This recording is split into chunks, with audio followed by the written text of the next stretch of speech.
Astaghfirullah. Bismillahirrahmanirrahim.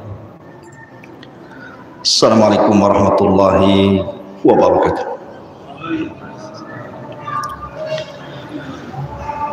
Innal hamdalillah nahmaduhu wa nasta'inuhu wa nastaghfiruh wa na'udzu billahi min syururi anfusina wa sayyiati a'malina. Man yahdihillahu fala mudhillalah wa man yudlil fala hadiyalah. Asyhadu an la ilaha illallah wahdahu rabbi la syarika lah wa asyhadu anna Muhammadan abduhu wa rasuluhu alladzi la nabiyya ba'dah, amma ba'du. Fa inna asdaqal hadithi kitabullah wa khairal huda huda Muhammadin sallallahu alaihi wasallam wa syarrul umuri muhdatsatuha wa kullu muhdatsatin bid'ah wa kullu bid'atin dhalalah wa kullu dhalalatin finnar. Ikhwata fiddin yang dimuliakan Allah Subhanahu wa taala, ahlan wa sahlan wa marhaban ikhwan-ikhwan yang dari Singapura, kembali bisa berjumpa di masjid sederhana ini, Masjid Idaul Ilmi. Dan ini masjid yang ketiga yang saya bangun. Sebelumnya di Jabal Rahmah, kemudian Jabal Uhud, nah sekarang jadi Masjid Idaul Ilmi. Dan bisa menambah masjid-masjid sunnah di Batam, di tempat-tempat lainnya. Salawat dan salam kita hadiahkan kepada Rasul kita Nabi besar Muhammad sallallahu alaihi wa ala alihi wasallam.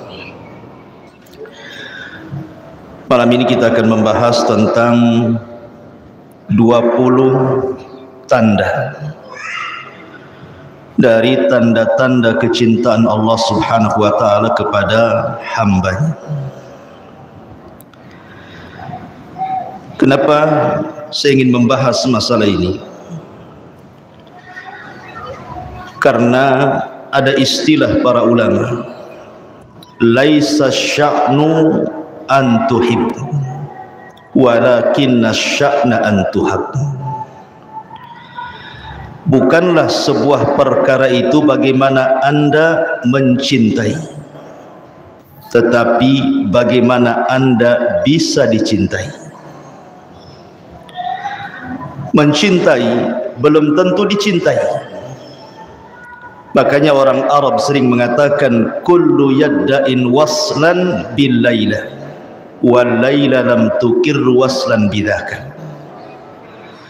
Semua orang bisa mengaku cinta kepada Laila, tapi belum tentu Laila cinta dengan kita.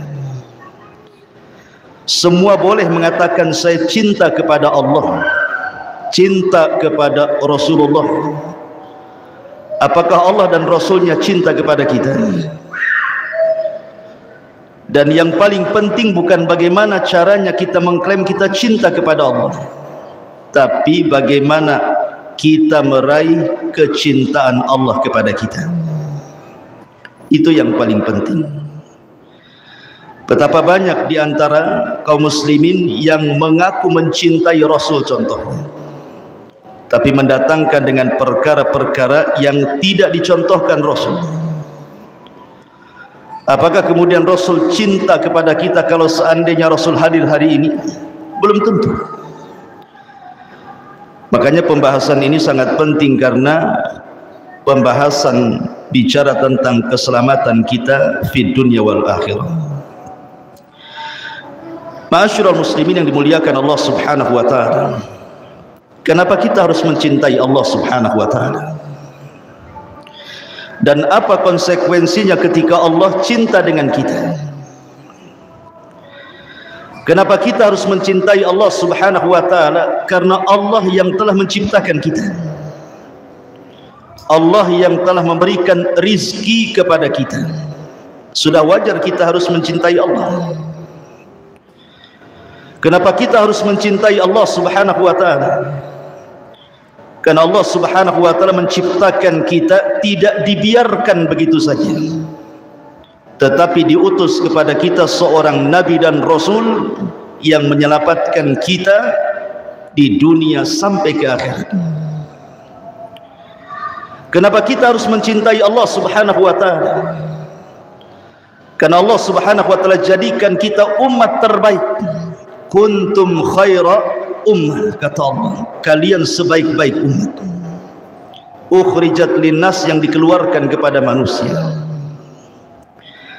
Kenapa kita harus mencintai Allah Subhanahu wa taala?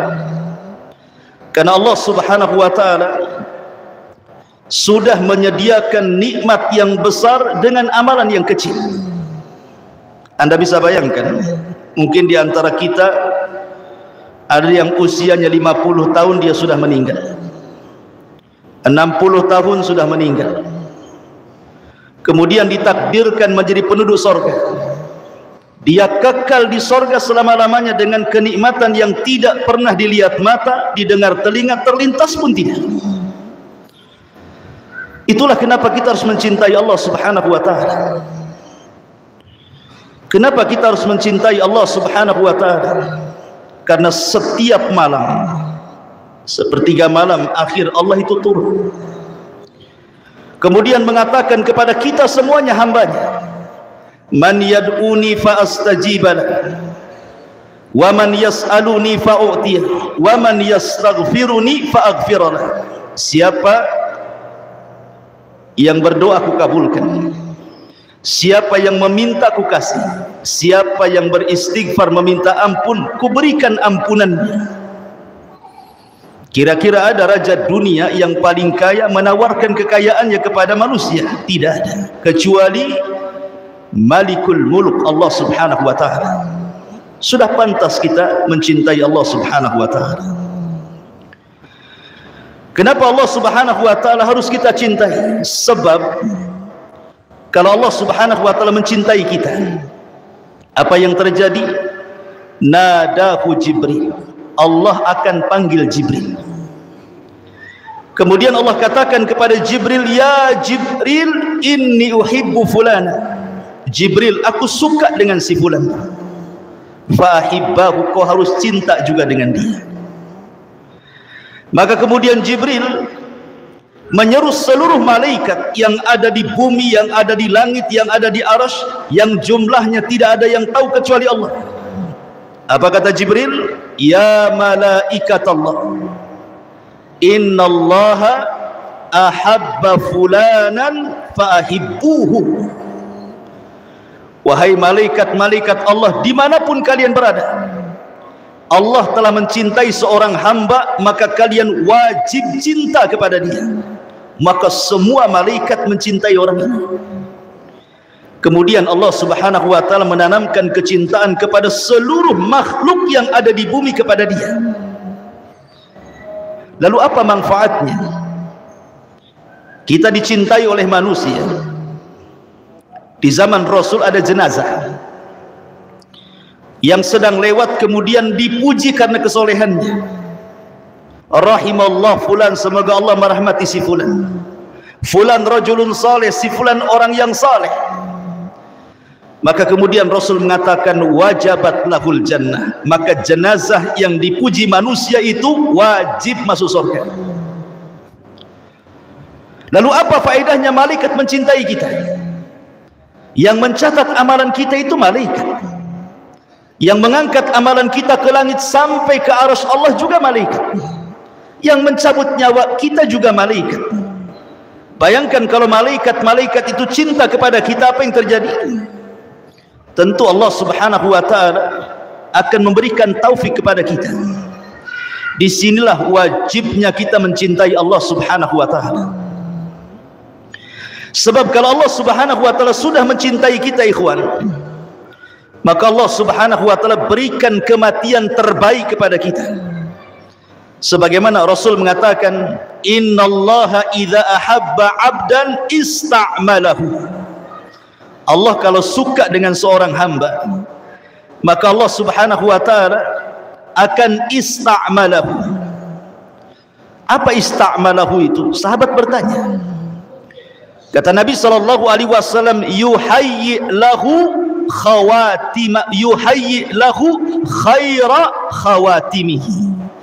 Maka Allah Subhanahu wa ta'ala akan sediakan kematian terbaik kepada dia. Allah akan sediakan kematian terbaik kepada dia.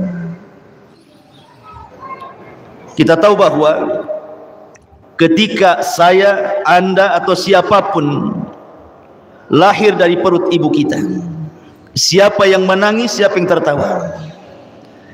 Bayi itu menangis saat dilahirkan dan orang-orang di sekitarnya tertawa, kan?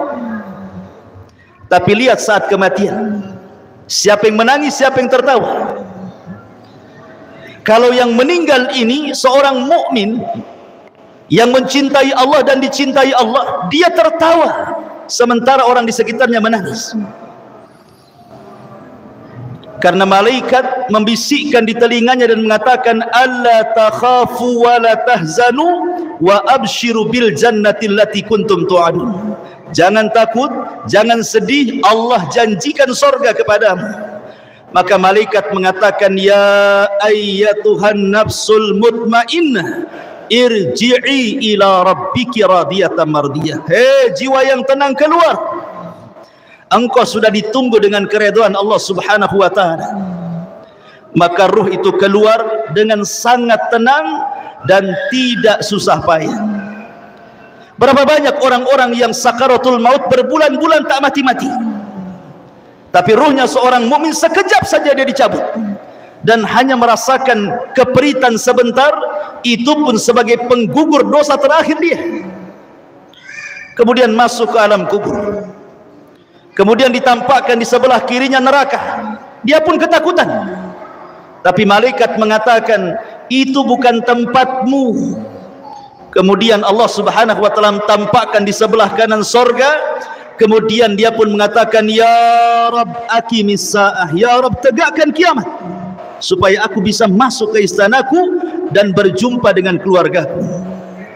Tapi Allah Subhanahu wa ta'ala katakan, belum waktunya, kiamat masih panjang. Nam naumatal arush, sebaiknya kau tertidurlah sebagaimana tidurnya pengantin baru. Kemudian dia tidur dengan nyenyak, tiba-tiba kiamat sudah dibangkitkan. Begitulah orang-orang yang mencintai Allah dan dicintai Allah Subhanahu wa ta'ala. Namun apa tandanya? Apa tanda-tandanya bahwa Allah Subhanahu wa ta'ala mencintai seorang hamba, mencintai kita semua? Apa tandanya? Saya akan sebutkan secara ringkas 20 tanda Allah Subhanahu wa ta'ala mencintai kita sebagai hambanya. Yang pertama, tadi saya sudah katakan bahwa apabila Allah Subhanahu wa ta'ala mencintai kita, maka Allah Subhanahu wa ta'ala akan tanamkan kepada seluruh manusia, bahkan bukan manusia, semua malaikat cinta kepada kita. Allah yang tanamkan itu. Malaikat cinta dengan kita, dan semua hamba Allah yang ada di bumi suka dengan kita. Dan itu disebutkan pada hadis yang sudah saya katakan tadi, hadis tentang apabila Allah mencintai seorang hamba, maka Allah panggil Jibril dan mengatakan, ya Jibril, aku suka dengan si fulan, kau harus suka juga dengan dia. Maka Jibril kemudian mengatakan kepada seluruh malaikat, Allah mencintai si fulan, kalian semua harus cinta kepada si fulan.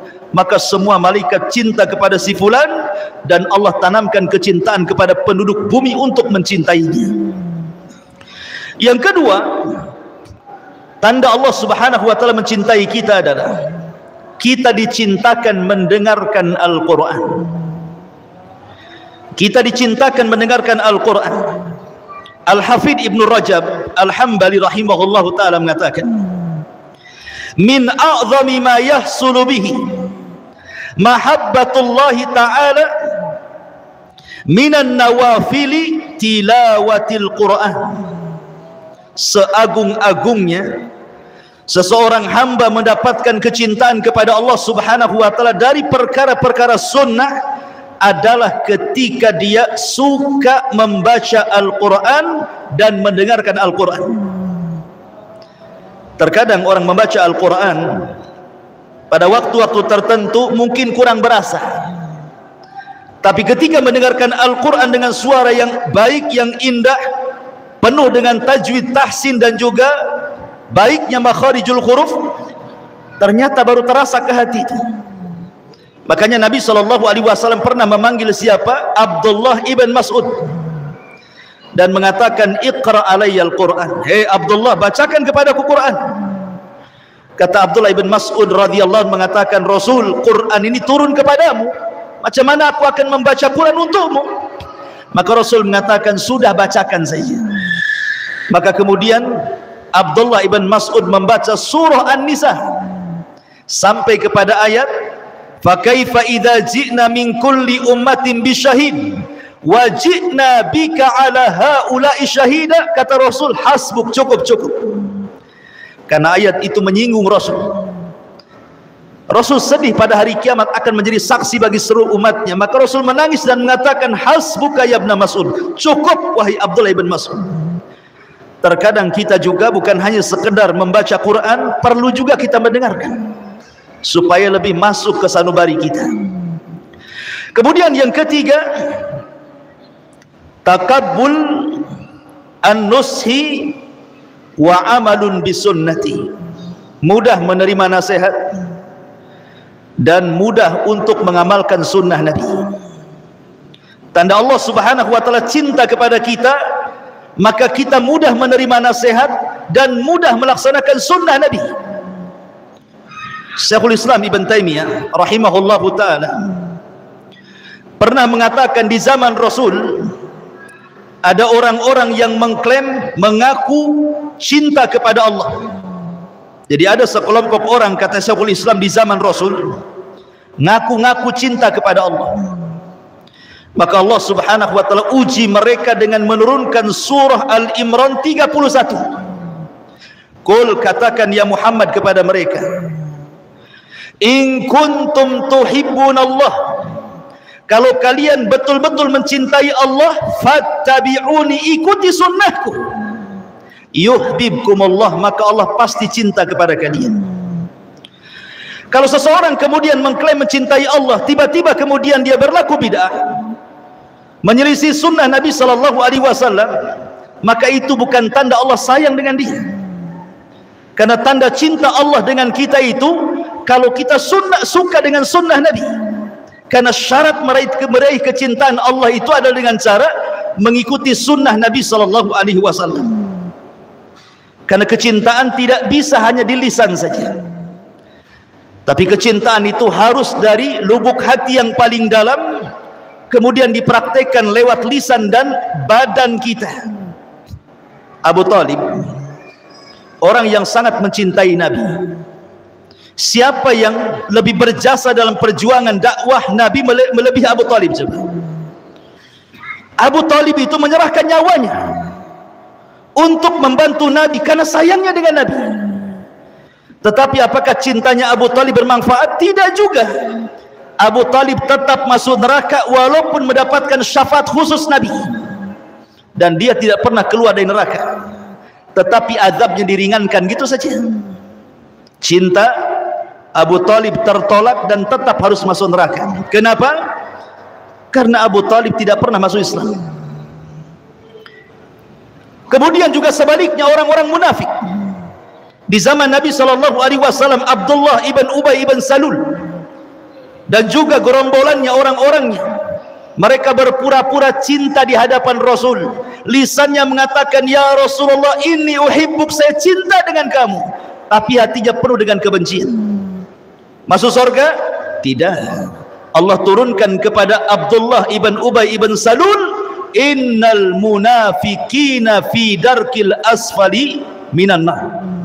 Orang-orang munafik itu akan diletakkan di intip neraka yang paling dalam. Percuma kecintaannya. Karena kecintaan kepada Allah Subhanahu wa ta'ala mengharuskan kecintaan kita kepada Rasul, dan kecintaan kita kepada Rasul mengharuskan mencintai sunnah-sunnahnya dan membenci orang-orang yang menyelisih sunnahnya. Kemudian yang keempat, tanda Allah cinta dengan kita, maka pasti Allah akan memberikan ujian kepada kita. Karena bagaimanapun seseorang itu kan harus diuji. Seperti Anda punya murid-murid, apakah orang ini cerdas atau orang ini bodoh, kita uji. Maka Allah Subhanahu wa taala juga sama. Apakah kecintaan Anda itu shadiq, jujur, ataukah kecintaan Anda ini hanya dusta saja? Maka Allah uji dengan berbagai macam bala, ujian. Terkadang diuji dengan sakit, terkadang diuji dengan ekonomi, diuji dengan keluarga, diuji dengan manusia, diuji dengan macam-macam ujian. Makanya Allah mengatakan, innallaha idza ahabba 'abdan ibtalahu. Allah kalau suka dengan hamba, Allah uji dia. Allah uji dia, apakah dia sabar atau tidak. Kalau dia sabar, berarti memang dia dicintai Allah Subhanahu wa taala. Kalau tidak sabar, maka dia belum meraih kecintaan Allah. Karena lanjutan hadisnya Rasul mengatakan, faman radiya falahur ridha wa man sakhita falahus sukhtu. Siapa yang ridha dengan ujian, maka Allah senang dengan dia. Siapa yang benci dengan ujian, Allah pun benci dengan dia. Ma'asyiral muslimin yang dimuliakan Allah Azza wa Jalla, Nabi ketika pulang dari Taif, bayangkan 18 kabilah berkumpul di Mekah sepeninggal Abu Talib dan Khadijah yang disebut dengan Amul Hazni, tahun kesedihan. Rasul diancam, berani kau berdakwah terang-terangan, kami bunuh. Akhirnya Nabi SAW terpaksa harus hijrah ke Taif, mencari lahan baru untuk berdakwah. Sampai di Taif, rupanya orang Taif lebih ganas dibandingkan orang Mekah. Baru sampai sudah dilempari batu, diusir. Di perjalanan Nabi SAW, apa yang dilakukan? Berdoa kepada Allah, Allahumma ashku ilaika dha'fi quwwati. Ya Allah, aku mengadu kepadamu atas kelemahanku dan atas sedikitnya kemampuanku untuk mendakwai mereka. Yang ingin saya katakan, akhir daripada doa Nabi SAW, illam takun alayya sakhatun fala ubali. Ya Rabb, jika perlakuan orang-orang Taif yang melempari aku itu, jika perlakuan orang Taif yang mencaci maki aku, yang mengusir aku, bukan bagian daripada azab yang kau timpakan kepada aku, tidak ada masalah. Silahkan orang mau melempari aku, mencaci maki, merendahkan, mengusir, silahkan, asal ini bukan dalam bentuk azabmu kepada aku, saya tidak peduli. Yang jelas rahmat masih luas diberikan kepada aku. Kalau orang mendapatkan ujian, dia bicara seperti itu, tenang ikhwan. Anda diuji dengan ekonomi, Anda diuji dengan penyakit, Anda diuji dengan keluarga, Anda katakan kepada Allah, ya Rabb, kalau ujian ini bukan azab, nggak ada masalah, silahkan kau uji aku. Tapi kalau ujian ini azab, na'udzubillah, kita berlindung kepada Allah Subhanahu wa ta'ala. Kemudian yang nomor 5, husnul khatimah. Tanda Allah Subhanahu wa ta'ala cinta kepada kita, maka Allah akhiri kehidupan kita dengan kehidupan yang baik. Kemudian yang nomor 6, tanda Allah Subhanahu wa ta'ala cinta kepada kita, maka kita akan berlaku zuhud. Tahu zuhud? Kata Hasan Al-Basri rahimahullahu ta'ala, zuhud itu artinya meletakkan kekayaan di tangan, tidak meletakkan dunia di hati. Kata Hasan Al-Basri, saya ulangi, makna zuhud itu artinya meletakkan dunia di tangan kita, tidak meletakkan dunia di hati kita. Jadi dunia itu hanya sebatas di tangan. Terkadang dia datang ke tangan, dia pergi dari tangan, dia tidak pernah masuk dalam hati. Ketika kemudian kita bisa melakukan keyakinan seperti ini, bahwa dunia itu hanya di tangan, maka apabila datang dunia ke tangan, kita tidak terlalu senang. Apabila dunia pergi dari tangan pun, kita tidak terlalu sedih. Kenapa? Karena tidak masuk dalam hati. Dunia itu hanya berpindah-pindah tangan saja. Itulah zuhud artinya. Dan Nabi SAW pernah ditanya, ya Rasulullah, tunjukkan kepadaku amalan yang bisa Allah cinta dengan aku dan manusia pun cinta dengan aku. Maka sahabat mengatakan, Pertanyaan seperti itu kata Rasul, izhad fid dunya yuhibbukallah wazhad fi ma indan nas yuhibbukan nas. Zuhudlah terhadap dunia, Allah cinta dengan kamu. Zuhudlah kepada manusia, manusia cinta dengan kamu. Kemudian yang nomor 7, mahabbatu liqa Allah, berusaha untuk rindu berjumpa dengan Allah. Perjumpaan kita dengan Allah itu 4 kali, 2 di dunia dan 2 di akhirat. Ingat, perjumpaan kita dengan Allah itu 4 kali, 2 di dunia dan 2 di akhirat. 1 saat Anda sholat. Ketika kita sholat itu kita sedang berjumpa dengan Allah. Mana dalilnya? Allah mengatakan dalam Al-Quran, wa innaha lakabiratun illa alal khashi'in alladzina yadhunnuna annahum mulaqu rabbihim. Sesungguhnya solat itu berat kecuali bagi orang-orang yang khusyuk. Siapa orang yang khusyuk? Orang yang yakin dia sedang berjumpa dengan Allah. Ini perjumpaan yang pertama. Perjumpaan yang kedua, saat ruh dicabut. Saat ruh kita dicabut kemudian dibawa oleh malaikat, rusulul maut, dibawa ke langit pertama, ketiga, keempat sampai ketujuh, kemudian berjumpa dengan Allah. Kemudian Allah katakan, kembalikan ruhnya ke dalam jasad, naikkan catatannya sampai ke Iliyin. Kemudian yang ketiga, saat berada di padang mahsyar, wa jaa rabbuka wal malaku saffan saffah. Rabb datang, malaikat bersaf-saf. Disitulah kita akan berjumpa dengan Allah. Dan yang paling terakhir, berjumpanya kita dengan Allah kelak di sorga. Kita mampu memandang wajah Allah, dan itu nikmat yang paling besar, melebihi nikmat sorga itu sendiri, memandang wajah Allah subhanahu wa ta'ala. Lalu apa maknanya hadis Nabi SAW, man ahabba liqa Allah ahabballahu liqa'ah. Siapa yang senang berjumpa dengan Allah, Allah senang berjumpa dengan dia. Siapa yang benci berjumpa dengan Allah, Allah benci berjumpa dengan dia. Aisyah radhiyallahu anha bertanya kepada Nabi SAW, apa maksudnya? Maka Nabi SAW mengatakan, seorang mukmin apabila dihabar gembirakan dengan rahmat Allah, dengan keridhaan Allah, dengan sorga Allah, apabila seorang mukmin ini diingatkan tentang sorga, tentang rahmat, tentang redha, maka dia senang ingin berjumpa dengan Allah. Kapan saya meninggal, kapan saya berjumpa dengan Allah? Tapi orang kafir, kalau diingatkan dengan perkara-perkara tersebut, maka dia tidak suka, maka Allah pun tidak suka dengan dia. Atau dengan kata lain, kata para ulama, kalau seandainya kehidupan kita ini kita investasikan untuk akhirat, umpamanya di dunia kita diluaskan rezekinya, saya ingin membangun rumah di akhirat, dia bangun masjid di dunia. Dia ingin membangun taman-taman di sorga, dia pun perbanyak zikir di dunia.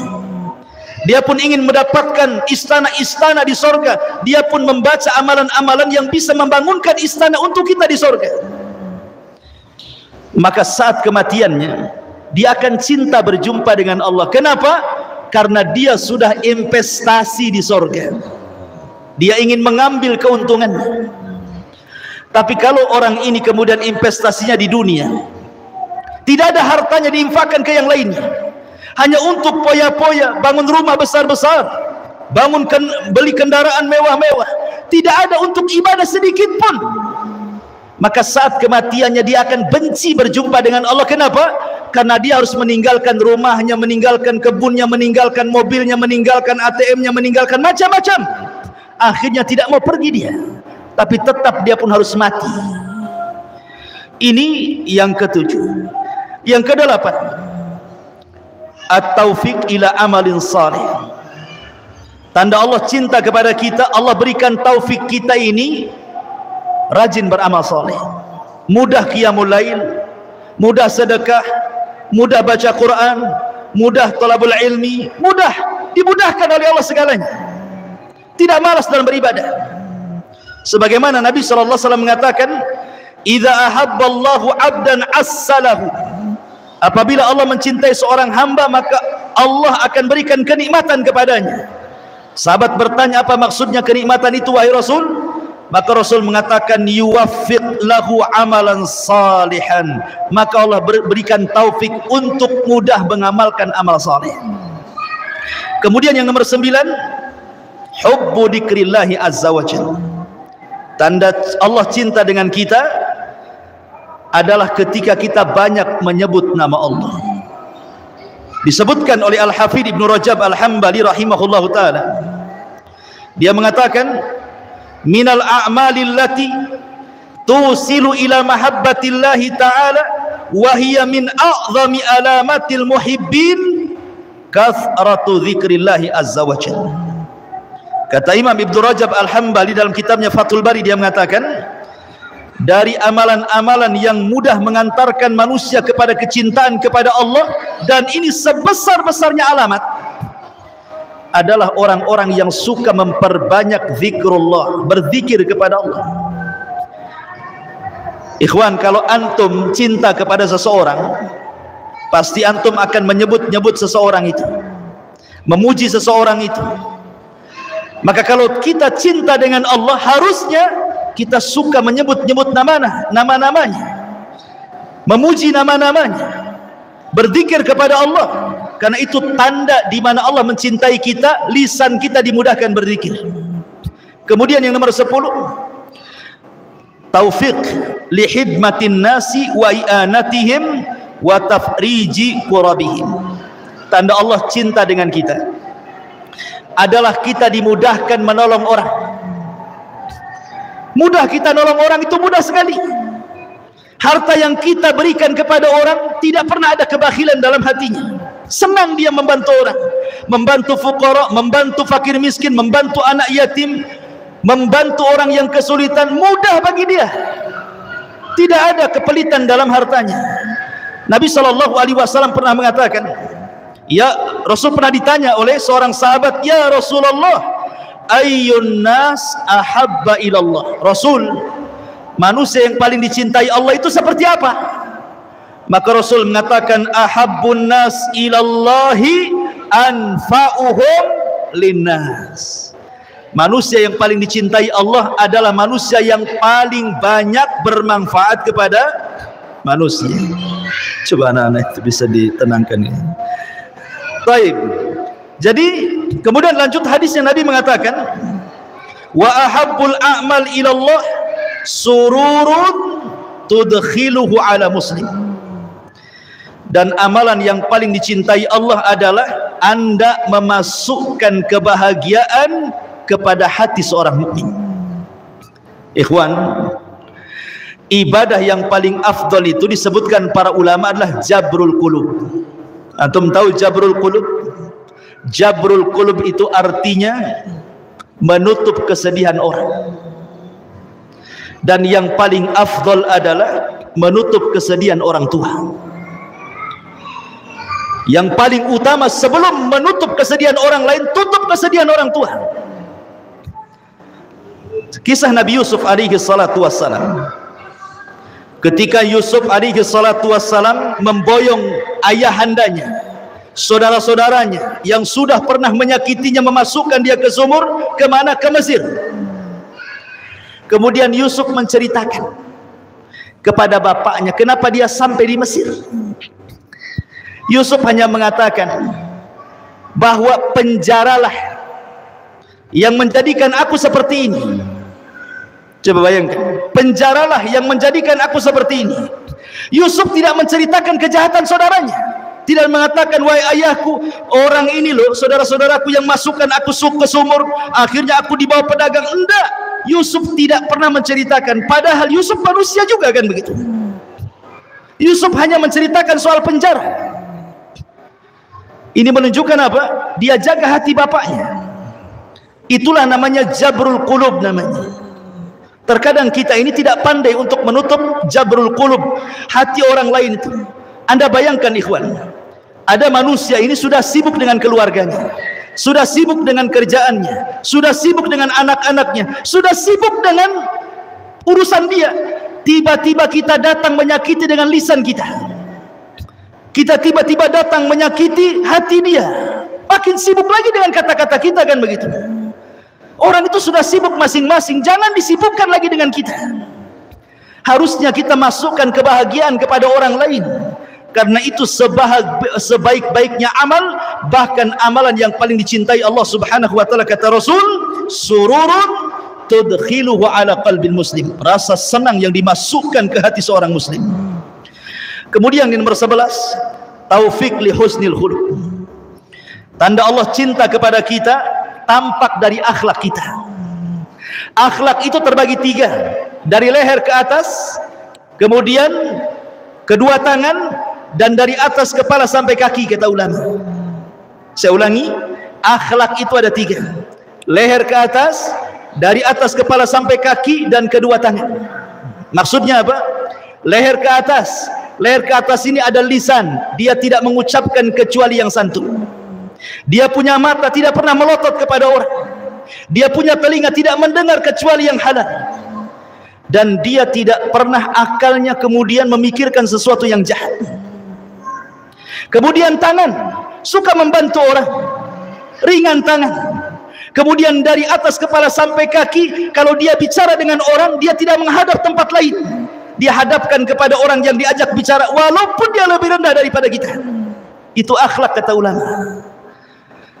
Kalau kita bisa melakukan 3 hal ini, maka Anda berakhlak. Dan akhlak itu tanda Allah cinta dengan kita. Kemudian yang nomor 12, taufik ila fi'lil faraid wan nawafil. Tanda Allah cinta kepada kita, kita suka melaksanakan yang wajib dan tidak berhenti dari yang sunnah. Dalam hadis qudsi, Allah Subhanahu wa taala berfirman, "Man 'adali waliyan faqad adzantuhu bil harbi." Siapa yang memusuhi waliku, maka dia telah mengumumkan perang denganku, kata Allah.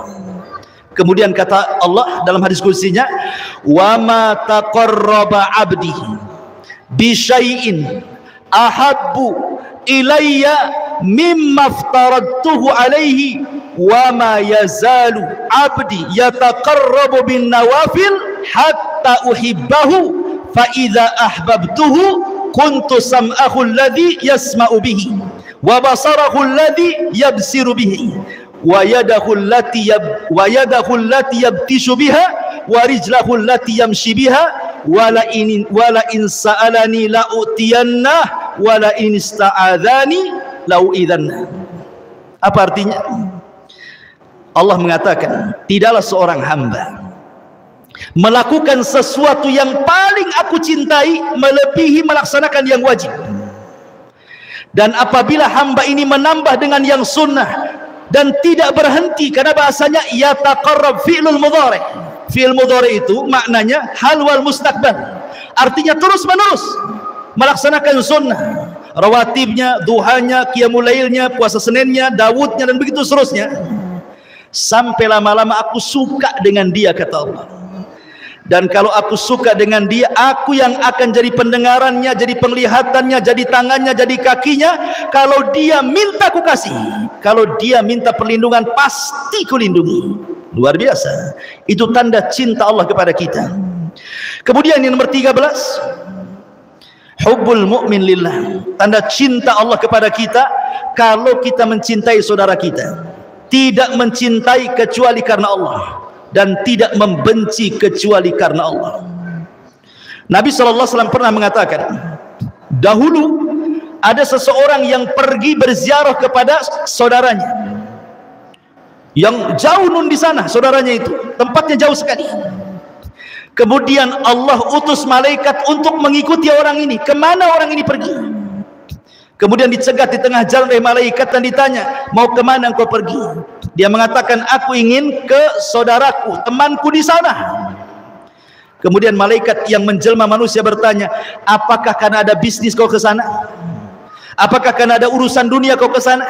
Apakah karena ada urusan lain kau ke sana? Orang ini mengatakan, tidak, aku ke sana lillah, karena Allah ingin ziarah kepada dia saja. Maka apa kata malaikat? Malaikat mengatakan, demi Allah, maka Allah Subhanahu wa taala akan mengirim 70.000 malaikat bersama dia. Kemudian karena dia mengatakan aku menziarahi dia karena cinta kepadanya, maka saksikanlah Allah cinta dengan kamu. Subhanallah, hadis ini keluarkan Imam Muslim.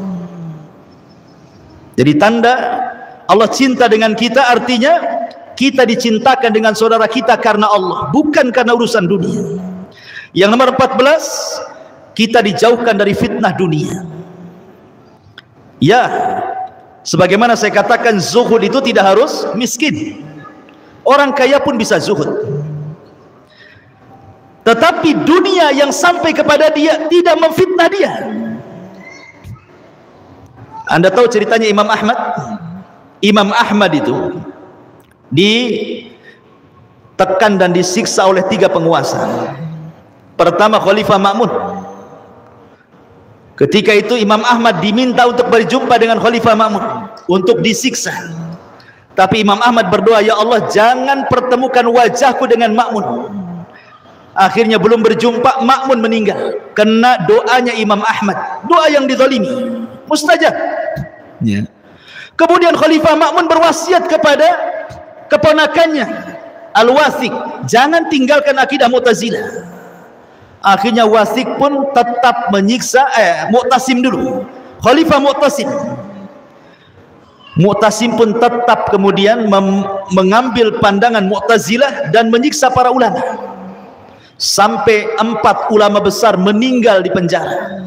Muhammad ibn Nuh meninggal di penjara, Nu'aim ibn Hamad meninggal di penjara, Al-Buaiti meninggal di penjara, kemudian An-Nasr Al-Khuzai meninggal di penjara, kecuali Imam Ahmad selamat, dia tidak meninggal di penjara. Ketika Mu'tasim meninggal, ganti dengan Wathiq. Kemudian Wathiq meninggal, disiksa juga Imam Ahmad, ganti dengan khalifah yang keempat namanya Mutawakkil. Barulah di zaman Mutawakkil 2 tahun berkuasa, ahli sunnah kembali tinggi, Mu'tazilah hilang. Sehingga Imam Mutawakkil ingin menghormati Imam Ahmad, dikasih uang banyak-banyak, hadiah banyak-banyak sebagai imbalan dan sebagai penebusan dosa para penguasa sebelumnya. Kasih uang banyak. Tapi Imam Ahmad menolaknya, dikembalikan kepada penguasa. Kenapa? Kata Imam Ahmad, hadiah ini lebih jahat fitnahnya dibandingkan aku masuk penjara, kata. Itulah Imam Ahmad. Ya. Tetapi bukan berarti kemudian zuhud dan wara itu diartikan kita harus menjauh dari dunia, tidak. Sufyan Ats-Tsauri itu orang kaya. Sufyan Ats-Tsauri itu orang kaya raya, ulama kaya raya, dan dia percontohan orang zuhud. Dikatakan kepada Sufyan Ats-Tsauri, wahai Sufyan, engkau kan imamnya para orang-orang zuhud, kenapa kau kaya kali, katanya. Apa jawaban Sufyan Ats-Tsauri? Ya likai la atamandalu alal muluk, katanya. Kenapa saya harus kaya, kata Sufyan Ats-Tsauri? Biar aku tidak menjilat penguasa, biar tidak aku mencari keuntungan di penguasa, sehingga lisanku terkunci untuk menyampaikan kebenaran. Kalau aku kaya, aku bisa bicara sesukaku, kata Sufyan Ats-Tsauri. Jadi zuhud tidak mesti miskin, kaya pun boleh zuhud. Yang penting letakkan kekayaan di tangan, jangan dimasukkan ke dalam hati. Itu kuncinya saja. Kembali bahwa tanda Allah cinta dengan kita ketika kita dijauhkan dari fitnah dunia. Kemudian yang nomor 14, tanda cinta Allah kepada kita, maka kita diilhamkan untuk mudah taubat, untuk mudah istighfar, dan tidak terus-menerus melakukan dosa, sebagaimana perkataan Syekhul Islam Ibn Taimiyah rahimahullah taala, idza ahabballahu 'abdan alhamahu taubata wal istighfar wa lam yusiru ala dzunub. Kata Ibnu Taimiyah, apabila Allah cinta dengan seorang hamba, Allah ilhamkan taubat, istighfar, dan dia tidak menerus dalam dosa. Kemudian yang nomor 16, Allah berikan taufik kepada dia sikap rifq wal lin, kelembutan, kesantunan, sebagaimana Rasul mengatakan, innallaha idza ahabba ahla baitin adkhala alaihimur rifq. Jadi kalau Allah cinta dengan satu keluarga, pamannya keluarga kita dicintai Allah nih, apa yang terjadi? Allah akan tanamkan kelembutan dalam keluarga itu. Suaminya akan lembut sama istrinya, istrinya akan lembut sama suaminya, orang tuanya lembut kepada anaknya, anaknya lembut kepada orang tuanya. Begitulah tanda cinta. Tapi kalau seandainya dalam rumah tangga itu saling bertengkar, anaknya bermasalah, istrinya bermasalah, suaminya bermasalah, berarti ini bukan tanda Allah cinta dengan keluarga itu.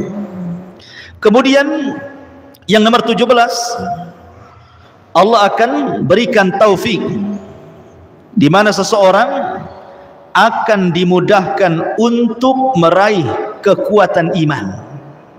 Sebagaimana Rasul mengatakan, sebagaimana Abdullah ibn Mas'ud radhiyallahu anhu mengatakan, innallaha ta'ala qasama bainakum akhlaqakum kama qasama bainakum arzaqakum wa innallaha ta'ala yu'til mal man ahab wa ma la yuhib wa la yu'til iman illa man yuhib. Kata Abdullah ibn Mas'ud radhiyallahu anhu, Allah itu telah membagi akhlak-akhlak kalian sebagaimana Allah membagi rizki-rizki kalian. Dan Allah subhanahu wa ta'ala memberikan harta kepada orang yang dicintainya dan kepada orang yang tidak dicintainya. Subhanallah, rupanya harta itu bukan tanda kebaikan.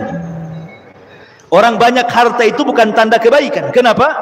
Karena harta itu diberikan kepada orang yang dicintai Allah ataupun orang yang dibenci Allah. Orang kafir kaya, orang Islam kaya. Namrud kaya, Sulaiman kaya. Abu Bakar kaya, Abu Lahab juga kaya. Qarun kaya. Jadi harta itu bersyarikat antara mukmin dan kafir. Tetapi kata Abdullah bin Mas'ud, wala yu'til iman illa man yuhib, dan tidaklah Allah memberikan iman kecuali kepada orang yang dicintainya saja. Kemudian yang nomor 18, seseorang apabila dicintai Allah subhanahu wa ta'ala, tandanya adalah dia redha dengan qada wal qadar. Redha dengan qada wal qadar. Karena ketika seseorang mendapatkan musibah, betapa banyak orang-orang yang tidak redha dengan qada dan qadar. Padahal tanda cinta Allah dengan kita itu kalau kita redha dengan qada dan qadar. Keputusan Allah itu sudah dicatat. Kalau hari ini saya mendapatkan musibah, memang sudah dicatat 500 tahun sebelum Allah menciptakan langit dan bumi. Mau apa? Ya. Makanya kenapa beriman kepada qada dan qadar itu penting. Kenapa? Kalau datang kebahagiaan, kalau datang nikmat tidak terlalu senang, kalau mendapatkan musibah tidak terlalu sedih, karena semua sudah dicatat di Lauhil Mahfuz. Kemudian yang nomor 19, tanda cinta Allah kepada kita adalah tana'um bitta'ah, merasa lezat saat mengerjakan ketaatan. Kayaknya khusyuk salat itu, baca Quran sedap, ya kan? Salat malam tak ada ngantuk, senang dia. Ya. Kalau orang disenangkan untuk beribadah, berarti tanda Allah cinta dengan dia. Dan yang terakhir, tanda Allah subhanahu wa ta'ala cinta dengan kita, Allah permudah semua proses dia, sejak hidup, kematian, alam kubur, hisab, sampai Allah masukkan ke dalam surga. Allah mudahkan semuanya. Fa amma man a'ta wattaqa wa saddaqa bil husna fasanuyassiruhu lil yusra. Apa makna fasanuyassiruhu lil yusra? Fasanuyassiruhu, maka kami mudahkan jalannya, yang dia sudah mudah berjalan di situ. Dia sudah mudah melakukan salat, melakukan puasa, melakukan zikir, baca Quran, mudah bagi dia. Allah mudahkan lagi, sehingga dia diakhiri kehidupannya dengan kemudahan. Masuk kuburan Allah mudahkan, masuk padang mahsyar Allah mudahkan, titian siratal mustaqim Allah mudahkan, masuk ke dalam surga pun Allah mudahkan. Dan itulah tanda Allah cinta dengan kita.